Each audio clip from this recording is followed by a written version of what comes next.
এখন প্রফিট লসের কনসেপ্টের কিছু অঙ্ক করব। তা তোমার জন্য ক্লাসটা রইল। দেখো, প্রফিট লস থেকে আমাদের পরীক্ষায় প্রশ্ন আসে, কিন্তু প্রফিট লস জিনিসটা খুব ভালোভাবে বুঝে নাও। সোজা একটু কনসেপ্টের দরকার পড়ে, তারপরে আমি কাজ করব আর খুব তাড়াতাড়ি অঙ্কটা হয়ে যাবে। যখনই কথা হচ্ছে প্রফিট অ্যান্ড লস, অঙ্কটা টোটালি ডিপেন্ড করছে পার্সেন্টেজের ওপরে। তা পার্সেন্টেজ ক্যালকুলেশন যে যত ফাস্ট করতে পারে অঙ্কটা তত তাড়াতাড়ি হয়ে যায়। এর মধ্যে পাই আমরা প্রথমটা পাই কস্ট প্রাইস। আগে তো দেখতে হবে কে কে রয়েছে এর মধ্যে। কস্ট প্রাইস, আরেকটা পাই সেলিং প্রাইস, একটা পাই মার্ক প্রাইস, একটা পাই discount.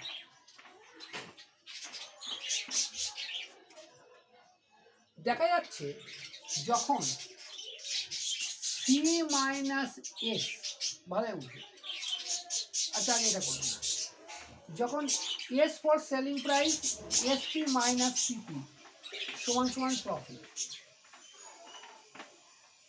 And CP minus SP সমান লস,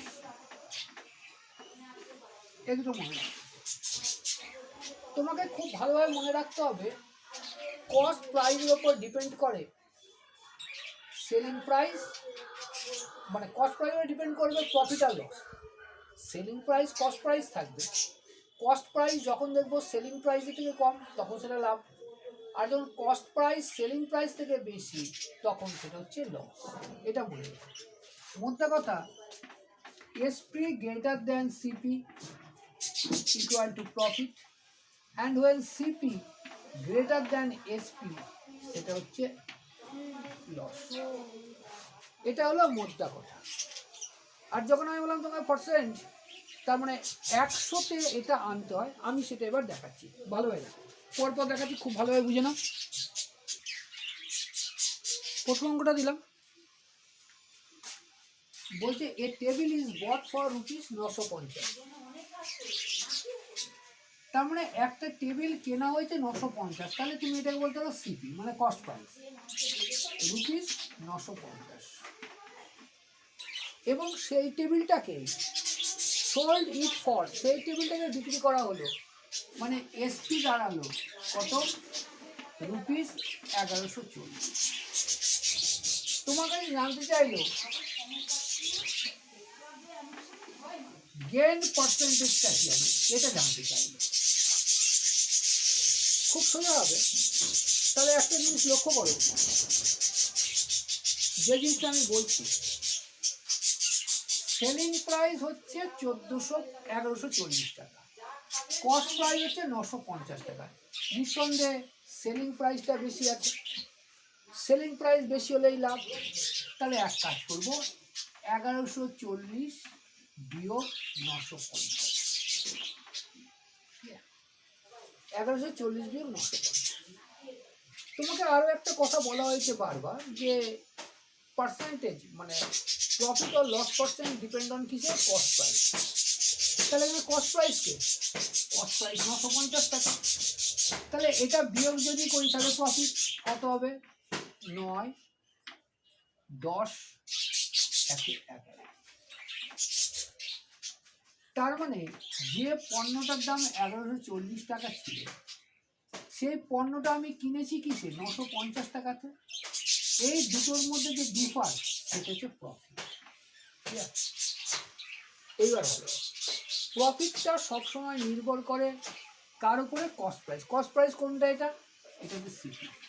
তাহলে বলা যায় 950 টাকায় লাভ করেছি 190 টাকা। দেখো 190 টাকা আমার প্রফিট, কস্ট কত, 950 টাকা। এই দুটো যোগ করলে তখন তো এসপি, দেখো ও সরি 190, 190, 190, 950, দুটোই যোগ করলে কত হচ্ছে 1040, 10 একে 1140, তাহলে 1140 টাকা আমার কি প্রাইস, সেলিং প্রাইস।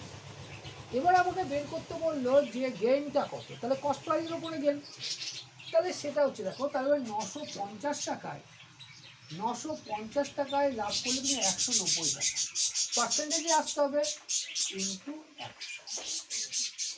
দেখো 5 19 95, 5 দিয়ে কাটলে 20।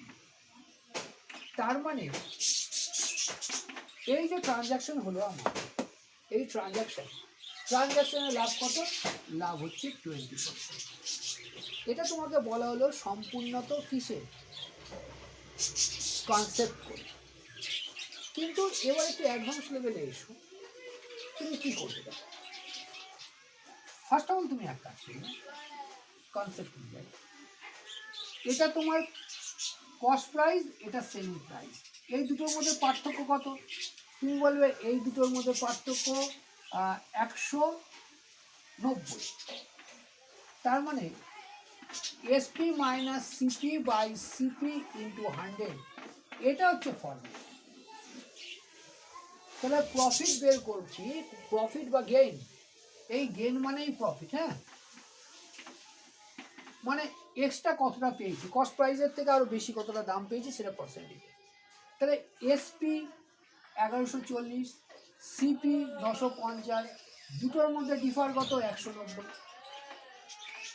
কিন্তু সিপি মানে কস্ট প্রাইস কত 950 ইন্টু কিসে 100তে আসতে হবে, চলো 100 করো, তাহলে দেখো 5 বার গেল, এটা গেল কত, এটা গেল 20, তাহলে 20% গেল। স্টেপ বাই স্টেপ শিখবে, স্টেপ বাই স্টেপ। এবার একটা জিনিস দেখো, তোমাকে যদি মনে করো তুমি আরও শর্টে করবে, অবশ্যই করা যায়, এবং তোমাকে সে করাটা শিখতে হবে। এই 100টাকে অমিট করতে পারতে কি করে দেখো, তাহলে 190 বাই 950 কাটলে কত, কাটলে হতো কত, 1 বাই কত হলো দেখো 5। সবসময় মনে রাখবে 1-এর 5 সমান 20%, 1-এর 5 সমান 20%। তাহলে ফ্র্যাকশন থেকে পার্সেন্টেজে যাওয়ার যে সংখ্যাগুলো আছে সেটা একটু শিখতে হয়, মাত্র 8খানা সংখ্যা শিখতে হয়, তার মধ্যে একটা হয়ে গেল 1-এর 5 যখনই থাকবে আর এই কাটাকুটি ক্যালকুলেশন করবে না, 1-এর 5 থাকলে ডাইরেক্ট তুমি 20% বসিয়ে দেবে, তাহলে এই অঙ্ক ক্লিয়ার। তাহলে এটা প্রথম কনসেপ্টের গেল, খুব ভালোভাবে বুঝে নাও। এরপরে আরেকটা কনসেপ্টের করাচ্ছি।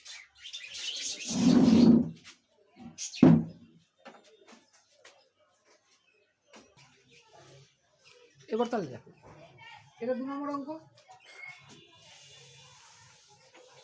বলছে a seat is bought for rupees 1020, তাহলে 1020 টাকায় একটা সিট মানে ভেড়া কেনা, সেটাই বিক্রি করা হলো 850 টাকা।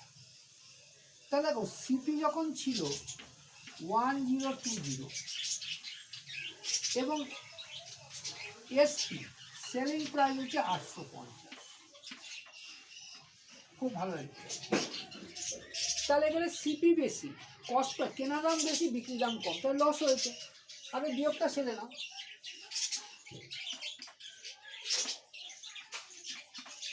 তার মানে 170 টাকা যেটা, এটা হচ্ছে লস। এবার জানতে হবে লস কেন হয়। আমি সবসময় বলি প্রফিট বা লস যদি বলা না থাকে, সর্বদা কস্ট প্রাইসের উপর হয়। এটা মনে রাখবে। তাহলে বলাই যায় কস্ট প্রাইস কত, 1020 টাকা ছিল আমার, তাহলে আমি বলতেই পারি 170 টাকা লস হয়েছে কখন, যখন আমার কস্ট প্রাইস ছিল 1020 টাকা। ঠিক আছে, দেখো এর থেকে এটা বাদ দাও, বাদ দিলে এই অ্যামাউন্টটা চলে আসবে।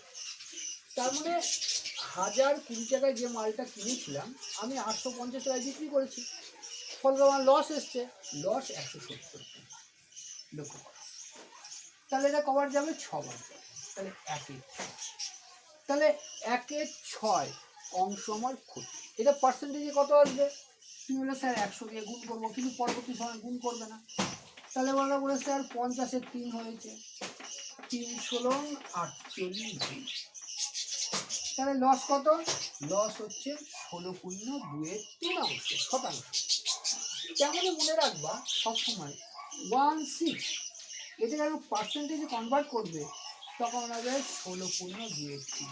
তাহলে এটা যদি আমার জানা থাকে 16 কত হয়, তাহলে অবভিয়াসলি আমি 100 দিয়ে গুণ করে কাজ করব না, এটা মনে রাখতে হবে। তার মানে 16 আমার লস হলো এই ট্রানজাকশানে, এবং 16 বলতে কিন্তু বোঝাচ্ছে 16.2 অংশ আমার ক্ষতি হয়েছে। তাহলে এইভাবে আমরা ক্রয় মূল্য এবং বিক্রয় মূল্য দেওয়া থাকলে লাভ এবং ক্ষতির পার্সেন্টেজ বের করতে পারি। এইবার এখনো কনসেপ্টে যাবে, আরও একটু এগোবো, আর একটু ভালোভাবে করতে হবে, আরও কিছু দুটো গেল। দেখো আরও একটা কনসেপ্ট বোঝাবো, খুব ভালোভাবে বুঝে নাও। দেখো 3 নম্বর অঙ্ক, সব এখন কনসেপ্টে যাচ্ছে। এইগুলো যারা মানে খুব ভালোভাবে যদি তুমি বুঝে নাও, তাহলে পরে যে আমি প্রশ্নের অঙ্কগুলো করাবো বিভিন্ন পরীক্ষায় এসছে বা অ্যাডভান্স লেভেলে, অসুবিধা হওয়ার কথাটি না। দেখো a seat is bought for ₹75, তার মানে 75 টাকায় তুমি সিটটা কিনেছো, বলা যাবে। তাহলে এটা হচ্ছে সিপি 75, কিন্তু বললো and sold it at A gain of 8%। এটাকেই তুমি বিক্রি করলে 8% গেন মানে লাভ বা প্রফিট। তাহলে 8% প্রফিটে বিক্রি করলে তোমার জানতে হবে এসপি মানে সেলিং প্রাইস কত, এই হলো ব্যাপার। তাহলে কস্ট প্রাইস হচ্ছে 75 টাকা। দেখো 8% গেন মানে লাভ চাই, তার মানে কি 100 টাকার মালটা 108 টাকায় বেচছো। যখন বলছে 8% গেন, এর মানে কি 100 যদি কস্ট প্রাইস হয়, এর সাথে 8 যোগ করছো মানে 108%। মোদ্দা কথা হলো, তার মানে এই যে 75 টাকার মালটা রয়েছে, এটা হচ্ছে 100%-এর মূল্য, এটা হচ্ছে 100%-এর মূল্য এইটা, কিন্তু তোমাকে 8% লাভে বিক্রি করতে হবে। তাহলে তুমি এভাবে করতে পারতে 75 plus cost price plus 75 into 8/100 করতে পারতেই তুমি। এটা কনসেপ্ট।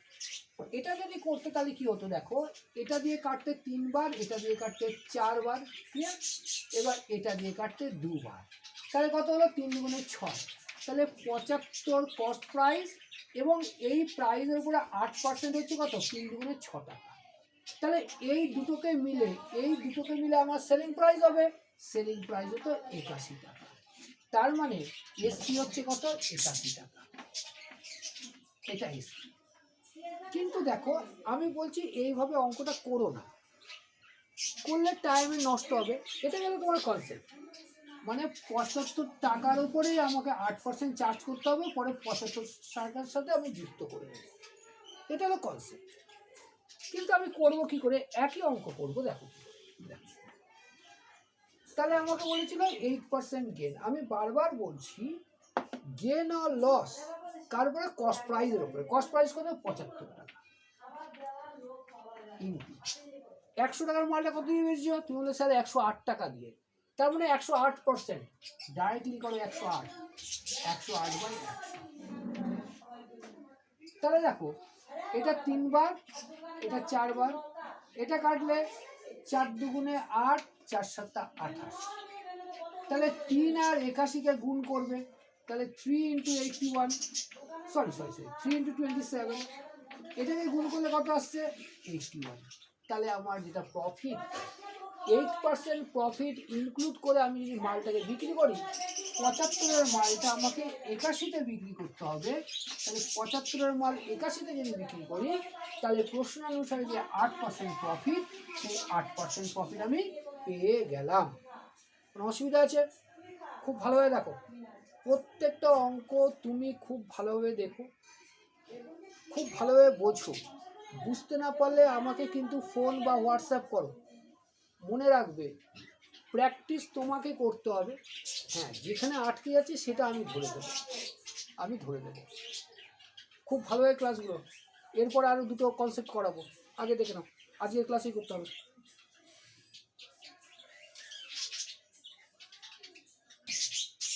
এটা দেখো, এবার আর একটা কনসেপ্ট। হ্যাঁ,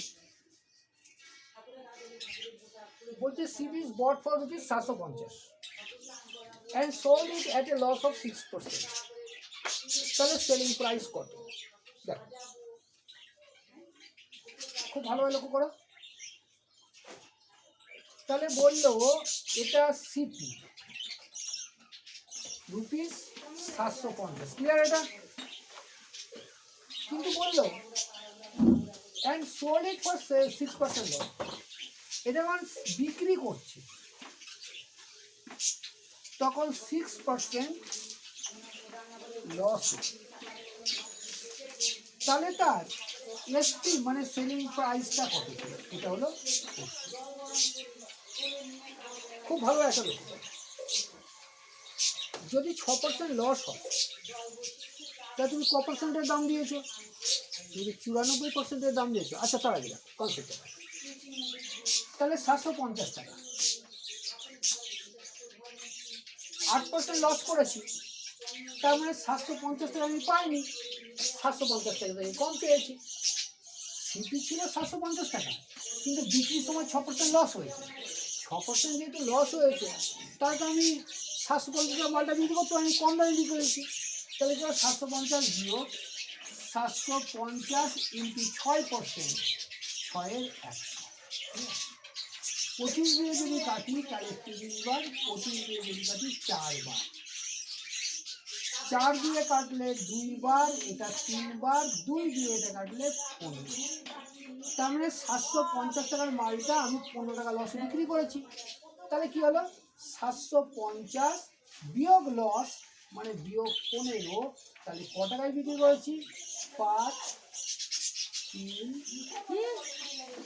735 টাকা। তার মানে আমার যেটা এসপি সেলিং প্রাইস, সেটা কত হচ্ছে? বেরোলো 735 টাকা। কখন বেরোলো 735 টাকা? 750টার মালটা যখন আমি 6% লসে বিক্রি করলাম, তখন বেরোলো কত আমার? 735 টাকা। তাহলে সেলিং প্রাইস 735 টাকা। কিন্তু এইভাবে অঙ্কটা করব না। ও সরি, 3×15 45, সরি 45, তাহলে 705 টাকা। সরি, 750 টাকা ক্যালকুলেশন করে 3×15 45, 3×15 45, তাহলে কত হলো? 705 টাকা আমার বেরোলো কি প্রাইস? আমার সেলিং প্রাইস 6% লস। এইবার কি করবো দেখো ভালো, এই অঙ্কটা যদি এইভাবে না করো, সিপি 750, এই যে 750 টাকাটা হলো, তুমি তো 100%-এর দাম পাওনি। কত পার্সেন্টের দাম পেয়েছো? তুমি দাম পেয়েছো 100 মাইনাস 6, তার মানে 94%-এর দাম পেয়েছো। তার মানে তুমি পেয়েছো 94%-এর দাম। তার মানে বলা যায় 94% সমান এইটা, তাই তো? তাহলে 750 সমান সমান 94%। 94% মানে কত? নিচে 100, তাই তো? নিচে 100। তাহলে এইবার দেখো, এইবার কাটাকুটি করতে হবে। তাহলে হিসাব মতো কি হলো দেখো, 750 ইন্টু 94%-এর আমি দাম পেয়েছি, তার মানে 94/100, যেহেতু 94%-এর দাম পেয়েছি। তাহলে 94%-এর যখন দাম পেলাম, ভালোভাবে দেখো, সরি এটা 4 দিয়ে কাটি, 25 4 বার, 25 দিয়ে কতবার যাবে? 25 দিয়ে কাটলে 75, 30 বার, এটাকে কাটলাম 15 বার, এটা 2 দিয়ে কাটবে কতবার যাবে? 45, 46, 47। তাহলে 15কে 47 দিয়ে তোমাকে গুণ করতে হবে। তাহলে 15কে 47 দিয়ে এক কাজ করো, 470 নাও, 10 দ্বিগুণ, এবার এটা হাফ করে দাও, 235। কত? 235। কত হলো? 507। তার মানে এই যে 705 টাকা আমার 705 টাকা। এবার এখানে গুণটা তুমি বলবে হয়তো কী করে হলো। দেখো 15 দিয়ে গুণের একটা নিয়ম আছে, যাকে গুণ করতে বলা হয় তাকে 10 দিয়ে গুণ করো, 10 দিয়ে গুণ করলে 470 হয়ে গেল। এবার এটারই হাফ করে দাও, 235। তাহলে যোগ করলে 507, 705। এর উপরে আরও কিছু কনসেপ্ট আমাদেরকে শিখতে হয়। আরও কিছু কনসেপ্ট যদি আমরা শিখে যাই তাহলে অটোমেটিক্যালি অঙ্ক খুব তাড়াতাড়ি করা যাবে, কোনো অসুবিধা নেই। এটা রইল, দেখে নাও। আরও কিছু জিনিস আছে, পরে আমি ভিডিওতে পাঠাচ্ছি, কিন্তু এটা খুব ভালোভাবে বুঝে নেওয়ার চেষ্টা করো।